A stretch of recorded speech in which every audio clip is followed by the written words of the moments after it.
সুপ্রিয় শিক্ষার্থী বন্ধুরা, আমি মোহাম্মদ এনামুল হক, সহকারী শিক্ষক, বাংলা, মহাবাস মাধ্যমিক বিদ্যালয়, বরিশাল সিটি কর্পোরেশন, বরিশাল। সুপ্রিয় শিক্ষার্থী বন্ধুরা, আশা করি তোমরা ভালো আছো। আজকে তোমাদের জন্য আলোচনা করব অষ্টম শ্রেণীর বাংলা দ্বিতীয় পত্রের বিরাম চিহ্ন নিয়ে। সুপ্রিয় শিক্ষার্থী বন্ধুরা, বিরাম চিহ্ন সম্পর্কে একটু বলি। আমি একটু এখানে শিরোনামটা লিখে নিচ্ছি, দেখো।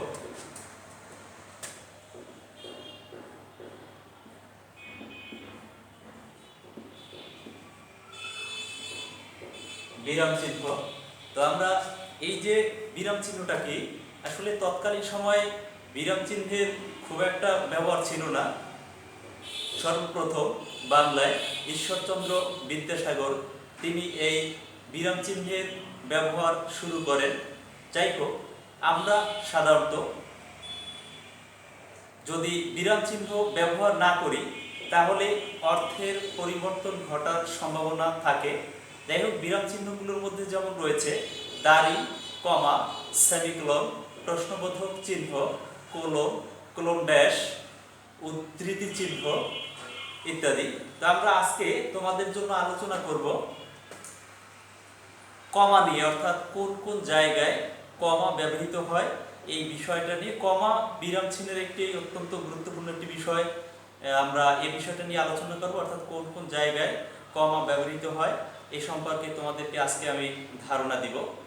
সুপ্রিয় শিক্ষার্থীবৃন্দ, তোমরা মনে রাখবে, সাধারণত যদি বাক্যকে সুস্পষ্ট করে প্রকাশ করতে হয় তাহলে কমা ব্যবহৃত হয়। আমি আবার বলছি যে বাক্যকে যদি সুস্পষ্টভাবে প্রকাশ করতে হয় তাহলে কমা ব্যবহার করতে হবে। যেমন আমরা যদি এখানে বলি, আমি একটি বাক্য এখানে লিখলাম যে সুখ চাও, এখানে একটি কমা হবে। সুখ আসে পরিশ্রমে, সুখ আসে পরিশ্রমে।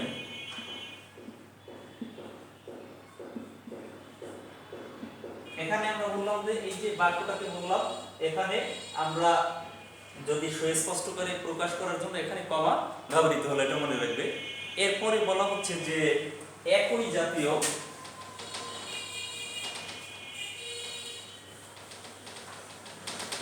জাতীয় বিশেষ্য বা বিশেষণ শব্দের প্রয়োগে কমা ব্যবহৃত হয় এবং সর্বশেষ শব্দটি ছাড়া।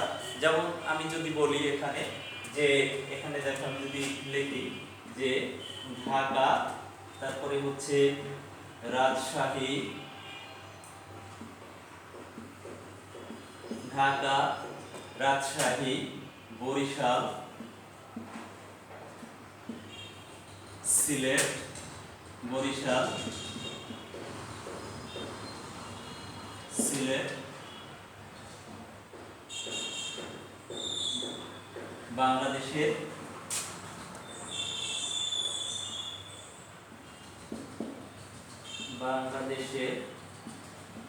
বড়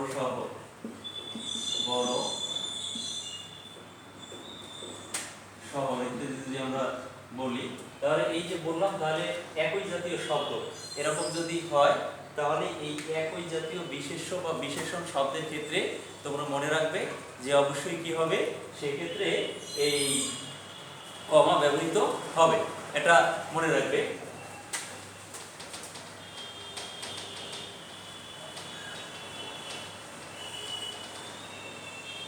এরপরে মনে রাখবা, যদি জটিল বাক্য ব্যবহার করা হয় তাহলে সেক্ষেত্রেও কমা ব্যবহার করা হবে। আমি বলছি যে যদি জটিল বাক্য ব্যবহার করা হয় সেক্ষেত্রে কমা ব্যবহার করা হবে। যেমন আমরা যদি এখানে বলি যে যে পরিশ্রম করে সেই সুখ লাভ করে। যেমন আমরা এখানে যদি বলি, দেখো, যে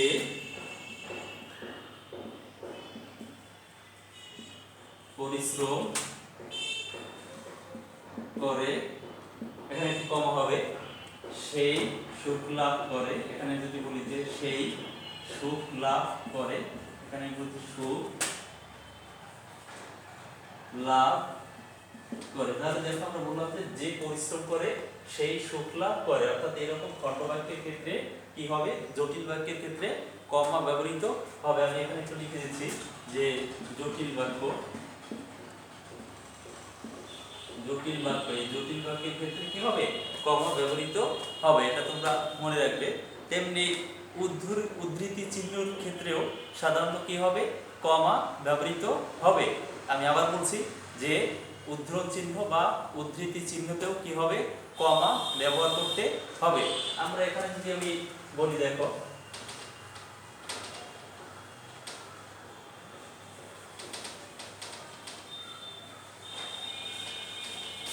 যেমন আমি এখানে যদি বলি যে শিক্ষক বললেন,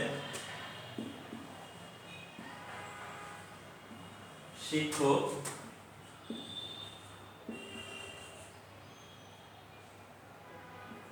বললেন আগামী কাল স্কুল বন্ধ, স্কুল বন্ধ। এই যে আমি বললাম যে শিক্ষক বলল যে আগামীকালকে স্কুল বন্ধ, বন্ধ। তাহলে আমরা দেখলাম যে শিক্ষক বললেন, এই যে উদ্ধৃতি চিহ্নের এখানে সাধারণত কি হবে, এই আমরা এটার ক্ষেত্রে কি হবে, কমা ব্যবহৃত হবে। এটা তোমরা অবশ্যই মনে রাখবে যে এখানে কি হবে, কমা ব্যবহৃত হবে। তারপরে মনে রাখবা যে কোনো স্থানের ক্ষেত্রে, কোনো স্থানের ক্ষেত্রে সাধারণত কি হয়, কমা ব্যবহার করা হয়। যেমন আমরা এখানে বলছি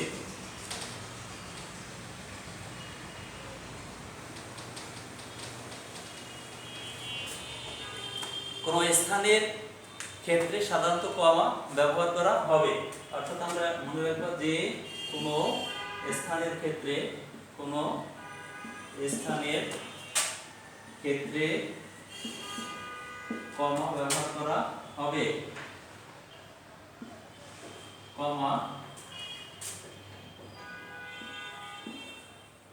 ব্যবহার করা হবে। যেমন কিরকম, যদি বলি যে আমরা এরকম একটি স্থানের নাম বলি, যেমন যদি আমরা যেমন এখানে যদি বলি যে মহাবাজ, মহাবাজ বরিশাল, মহাবাজ, এখানে আমি বললাম যে বরিশাল। তাহলে দেখো মহাবাজ বরিশাল, এই যে এখানে বললাম যে মহাবাজ বরিশাল। তেমনি যদি কোনো স্থানের নাম বলা হয় নবাবগঞ্জ ঢাকা, এরকম কোনো স্থানের নামের ক্ষেত্রে সাধারণত কি হবে, তোমরা মনে রাখবে এক্ষেত্রে কমা ব্যবহৃত হবে। তারপরে তোমরা জানবে যে ডিগ্রি সূচক ক্ষেত্রেও কমা ব্যবহৃত হয়। আমি আবার বলছি, এখানে লিখে দিচ্ছি, একটু দেখো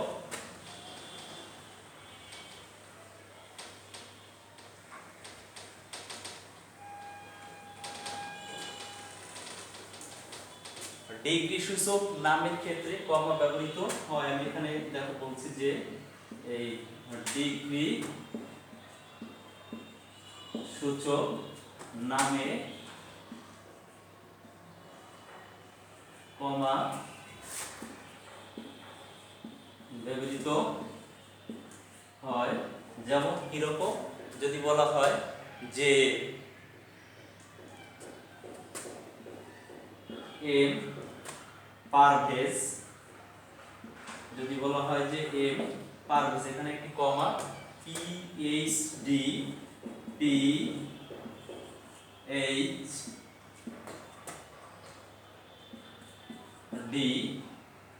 লন্ডন, এরকম আমরা যদি বলি যে পিএইচডি লন্ডন, তাহলে দেখো এরকম ডিগ্রি সূচক পিএইচডি, এরকম ডিগ্রি সূচক ক্ষেত্রেও কি হবে, কমা ব্যবহৃত হবে। তাহলে আমরা কি কি শিখলাম, মনে রাখবা যে যদি কোনো বাক্যকে সুস্পষ্টভাবে প্রকাশ করা হয় তাহলে সেক্ষেত্রে কি হয়, কমা ব্যবহৃত হয়। যেমন সুখ চাল, সুখ আসে পরিশ্রমে ইত্যাদি। তেমনি বলা হচ্ছে যে একই জাতীয় বিশেষ্য বা বিশেষণের ক্ষেত্রেও কি হবে, তোমরা মনে রাখবে যে কমা ব্যবহৃত হয়। যেমন যদি আমরা বলি যে ঢাকা, চট্টগ্রাম, তারপরে রাজশাহী, বরিশাল ইত্যাদি বাংলাদেশের বড় শহর, এরকম আমরা যদি একই জাতীয়, যেমনি যদি বলি যে সুখ, দুঃখ, আশা, নিরাশা, এরকম যদি বলি, তাহলে এক্ষেত্রেও সাধারণত, অর্থাৎ মনে রাখবা যে বিশেষ্য এবং বিশেষণ জাতীয় শব্দের ক্ষেত্রে এক প্রকাশ করার জন্য তোমরা কি হবে, কমা ব্যবহৃত হবে। এটা তোমরা অবশ্যই মনে রাখবে। তারপরে মনে রাখবা যে জটিল বা মিশ্র বাক্যের ক্ষেত্রেও কমা ব্যবহার করা হয়, অর্থাৎ খণ্ডবাক্যে, অর্থাৎ যে খণ্ডবাক্যটি থাকে সেই খণ্ডবাক্যের ক্ষেত্রেও কমা ব্যবহৃত হবে।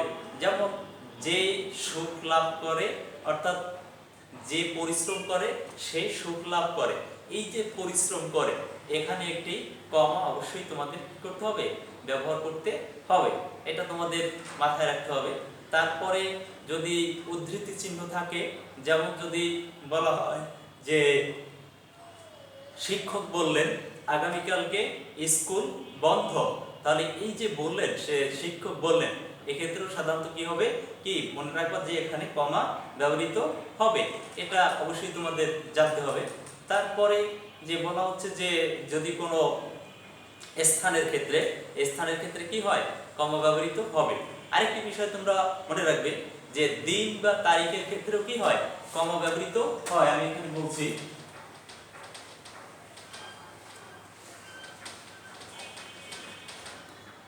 দেখো দিন, তারিখের জন্য কমা ব্যবহৃত হয়। যেমন যদি বলি যে 25 বৈশাখ, 25শে বৈশাখ, ইত্যাদি, 25শে বৈশাখ, অর্থাৎ এখানে যদি আমরা কোনো ডেট বসিয়ে দিই, এক্ষেত্রে সাধারণত কি হবে, কমা ব্যবহৃত হবে। তো প্রিয় শিক্ষার্থী বন্ধুরা, আমরা আজকে যে ক্লাসটি করলাম, এটা যদি তোমরা মনোযোগ সহকারে শোনো এবং দেখো, পাশাপাশি বইয়ের সাহায্য নাও, আমি আশা করি তোমরা অবশ্যই এ সম্পর্কে ভালো জ্ঞান অর্জন করতে পারবে। ধন্যবাদ, সবাই ভালো থেকো।